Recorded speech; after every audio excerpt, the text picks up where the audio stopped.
Hi అండి. మనం ఇప్పుడు బ్రెడ్ గురించి తెలుసుకుందాం. బ్రెడ్ మనం చాలామంది అనాదిగా చాలామంది మనం వాడుతా ఉన్నారు. ఇది యాక్చువల్‌గా మన సాంప్రదాయంలో బ్రెడ్ లేదు. ఇండియాలోకి మనకి ఇంగ్లీష్ వాళ్ళు, పోర్చుగీస్ వాళ్ళు, డచ్ వాళ్ళు ఇండియన్ ఆక్యుపై చేసుకోవటానికి వచ్చారు కదండీ! కాలనీస్ లాగా ఫార్మ్ చేసుకోవటానికి. వాళ్ళ ద్వారా మనకొచ్చిన అలవాటనమాట ఇది. ఈ బ్రెడ్ ఎలా తయారు చేస్తారు? అది ఆరోగ్యానికి మంచిదా? కాదా? అనేది తెలుసుకుందామండి. బ్రెడ్ అంటే దేని నుంచి తయారు చేస్తారంటే గోధుమ పిండి నుంచి తయారు చేస్తారు. గోధుమ పిండిలో మనకి అది మరి మంచిదా? కాదా? అని అన్నారనుకోండి, గోధుమలు అయితే మంచిదే కదా! ఈ చేసే పద్ధతి ఎలా ఉంటుంది? ప్రాసెస్ అనేది చూసుకున్నట్టయితే దీంట్లో గోధుమ పిండి తీసుకుంటారు. తీసుకుని దానికి వాటర్ కొద్దిగా కలుపుతారు. తర్వాత కొంచెం ఉప్పేస్తారు, ఈస్ట్ వేస్తారు. ఈస్ట్ అంటే ఏంటంటే పులవటానికి కావాల్సిన ఫంగస్ అన్నమాట. అంటే మనకి ఇప్పుడు బ్రెడ్ మనం 2 రోజులు ఫ్రిడ్జ్లోంచి తీసి బయట పెట్టామనుకోండి, దాని మీద తెల్ల బూజు వచ్చేస్తుంది. ఆ బూజు అంతా ఫంగస్ అన్నమాట. అంతెందుకండి, మనం దోశ ఉంటుంది మినపట్టు, పిండి అంతా కలిపి గ్రైండింగ్ చేసి అయిపోయిన తర్వాత ఒక రోజంతా రాత్రి అంతా బయట పెడితే దాంట్లోంచి ఇలా పొంగి సగం ఉన్నదల్లా ఫుల్ అవుతుంది. సో అది పులియట అంటారు, అంటే ఫెర్మెంటేషన్ అంటారు. ఫెర్మెంటేషన్ వల్ల చాలా వాటిలో టేస్ట్ పెరుగుతుంది. ఇప్పుడు మన పుల్లట్లో కానీ మినపిండితో చేసే మనం రెగ్యులర్ దోశ అయినా కానీ వెంటనే ఈరోజు పిండి చేసి ఈరోజు రుబ్బి ఈరోజు వేస్తే అంత టేస్ట్ ఉండదు. దాన్ని ఒకరోజు పులిస్తేనే దానికి టేస్ట్ వస్తుంది. పెరుగు కూడా వెంటనే తింటే టేస్ట్ ఉండదు. కొంతమందికి పులిసిన పెరుగు ఇష్టం ఉంటుంది. నాకు కూడా కొంచెం ఫెర్మెంట్ అయిన పులిసిన పెరిగే ఇష్టం అనమాట. ఈ పులవటం వల్ల కొన్ని మంచి థింగ్స్ జరుగుతుంటాయండి. ఆ పులవటంలో ఏమేం జరుగుతుంది, దాంట్లో కొద్దిగా ఆల్కహాల్ తయారవుతుంది. ఇథనాల్ తయారవుతుంది. దాంతోపాటు కార్బన్ డైఆక్సైడ్ రిలీజ్ అవుతుంది. మినపిండిని మనం రాత్రంతా పెడితే అది ఉబ్బుతుంది కదా, దాంట్లో బబుల్స్ వస్తాయి కదా, ఆ బబుల్స్ అంతా కార్బన్ డైఆక్సైడ్ అనమాట. అంటే బ్యాక్టీరియా యాక్షన్ వల్ల మినపిండి ఎలా అయితే ఉబ్బి పులుస్తుందో దాంట్లో కార్బన్ డైఆక్సైడ్ రిలీజ్ అవుతుందో, ఇది గోధుమ పిండిని మనం ఇలా చేస్తే, మన ఫెర్మెంటేషన్ చేస్తే ఈస్ట్ కలిపి తొందరగా చేయటానికి, అది దాంట్లో మీరు బ్రెడ్ చూసినట్టయితే మొత్తం క్యావిటీస్ లాగా ఉంటుంది. ఎక్కడికక్కడ గ్యాప్ లాగా సాఫ్ట్గా ఉబ్బిపోయి ఉంటుంది కదా, దాన్ని బేక్ చేస్తారనమాట. అలా ఉండటానికి కారణం ఏంటంటే కార్బన్ డైఆక్సైడ్, ఆ బబుల్స్ అన్ని కార్బన్ డైఆక్సైడ్ అనమాట. సో ఆ విధంగా బ్రెడ్ని తయారు చేస్తారు. ఓవరాల్గా ఇది హెల్త్కి మంచిదా కాదా అంటే, ఒకప్పుడు ప్రతి ఇంట్లో బ్రెడ్ తయారు చేసుకునేవాళ్ళు లేడీస్. అలా చేసుకున్నప్పుడు ఇంట్లో చేసినట్టు ఒక చపాతీ చేసుకున్నట్టు, ఇప్పుడు ఫ్లాట్ బ్రెడ్స్ ఉన్నాయి, మన చపాతీ గోధుమ పిండే, ఈ బ్రెడ్ కూడా గోధుమ పిండే. మరి ఏది మంచిది అని అన్నారనుకోండి, చపాతీ మన కల్చర్లో ఉంది ఫ్లాట్ బ్రెడ్ అంటారు దాన్ని. పొంగిన బ్రెడ్ కాదు, పులవబెట్టిన బ్రెడ్ కాదనమాట. పులవబెట్టి కార్బన్ డైఆక్సైడ్ వచ్చి స్పాంజ్ లాగా ఉండదు చూసారా చపాతీలో, అదే బ్రెడ్లో ఉంటుంది. రెండు గోధుమ పిండి అయినప్పటికీ కాబట్టి రెండు ఆరోగ్యానికి మంచిదే, చేసే పద్ధతిలో చేసుకుని మంచి విధంగా చేసుకుంటే. కాకపోతే ఏంటంటే బ్రెడ్ని ఒక ప్లాస్టిక్ కవర్లో పెట్టేసి ప్రిజర్వేటివ్స్ యాడ్ చేస్తారు ఎక్కువ రోజులు నిలవ ఉండటానికి. అది అంత మంచిది కాదు.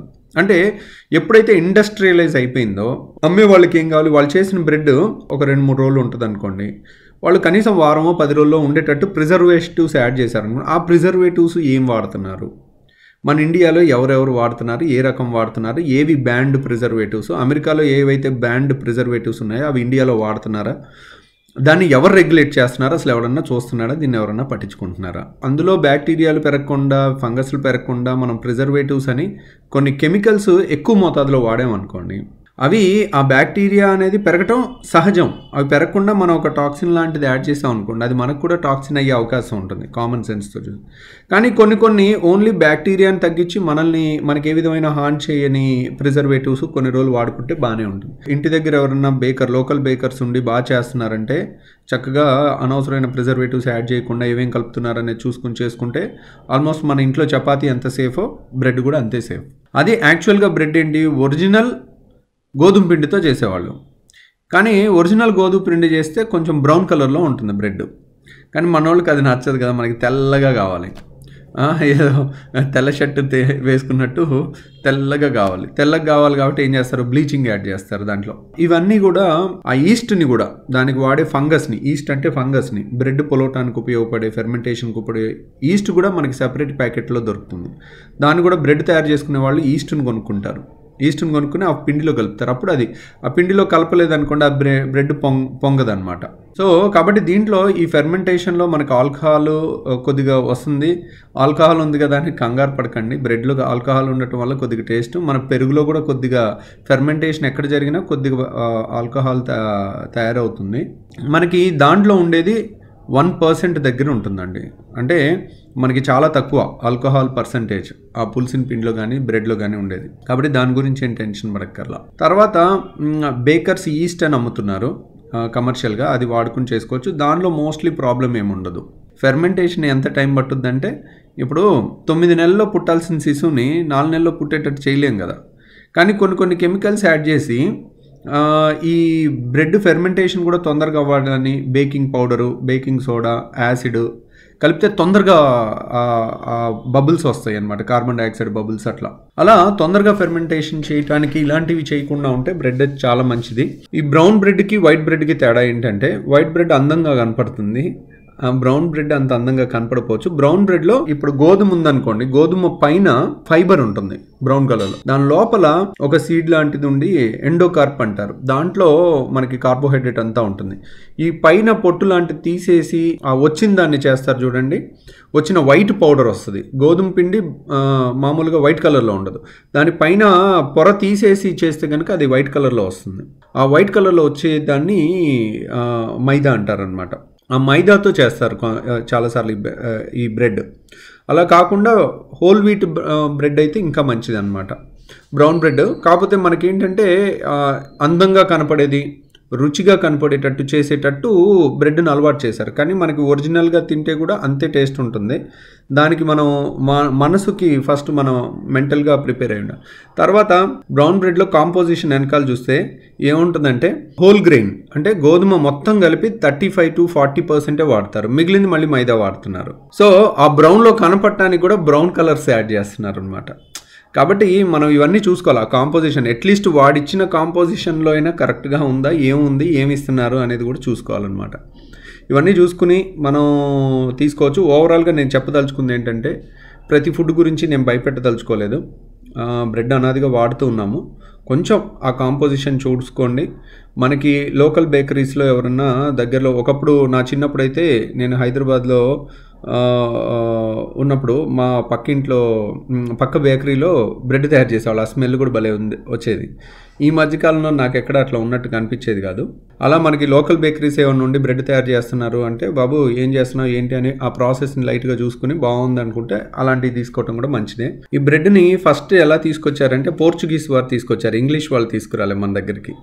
ఈ పోర్చుగీస్ కాలనీస్, గోవా, బాంబే ఈ దగ్గరలో పావు బజ్జీ ఉంటుంది కదండి, పావుని వాళ్ళే తీసుకొచ్చారనమాట. దానికి ఇండియన్ కర్రీస్ అన్నీ కలిపి మనం డిఫరెంట్ రెసిపీ తయారు చేసుకున్నాం అనమాట. ఈ బ్రెడ్ ఎప్పుడు కూడా మామూలుగా అయితే కట్ చేసేవాళ్ళు కాదనమాట. ఒకప్పుడు ఫుల్ బ్రెడ్ ఇలా రౌండ్గా ఉండేది. మనకి ఇప్పుడు పావు ఉందనుకోండి, పావుని కట్ చేయకుండా ఎలా ఉంటుందో అదే పెద్ద బ్రెడ్ లాగా అలా ఉండేది ఒకప్పుడు.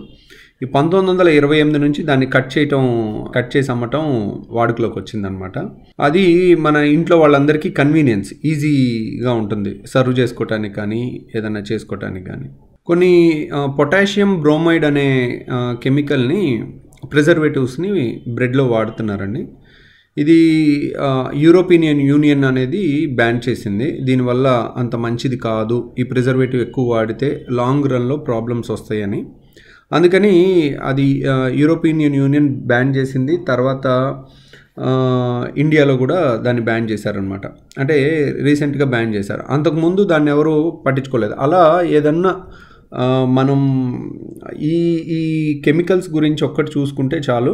ఒకవేళ చేసుకోగలిగితే బ్రెడ్ను కూడా మీకు యూట్యూబ్లో వీడియోస్ అవి కూడా చేసేవాళ్ళు ఉంటారు. ఇంట్లో చేసుకోగలిగితే ఇంకా మంచిది. అలా కూడా ట్రై చేయండి. లేదంటే ఒక పెద్ద అపార్ట్మెంట్స్ 1000 అపార్ట్మెంట్స్ ఉన్నాయనుకోండి, అక్కడే ఓనర్స్ అసోసియేషన్ వాళ్ళు అందరికీ కలిసి పర్ఫెక్ట్ బ్రెడ్ తయారు చేసి ఏ రోజుకి ఆ రోజు ఫ్రెష్గా ఇచ్చారనుకోండి, ఇంట్రెస్ట్ ఉన్న వాళ్ళు ఏముంది, అంత పెద్ద దాని మీద బల్క్లో వాళ్ళే చేయించుకోగలుగుతారు. అది పెద్ద కష్టమే కాదు. బ్రెడ్ గురించి చాలా తెలుసుకున్నాం కదండి. యాక్చువల్గా ఒరిజినల్గా చేసే బ్రెడ్ అయితే కనుక, అంటే ఒకప్పుడు ఇండస్ట్రియల్ రెవల్యూషన్ ముందు వచ్చే బ్రెడ్ అయితే మాత్రం చాలా మంచిదండి హెల్త్కి కూడా.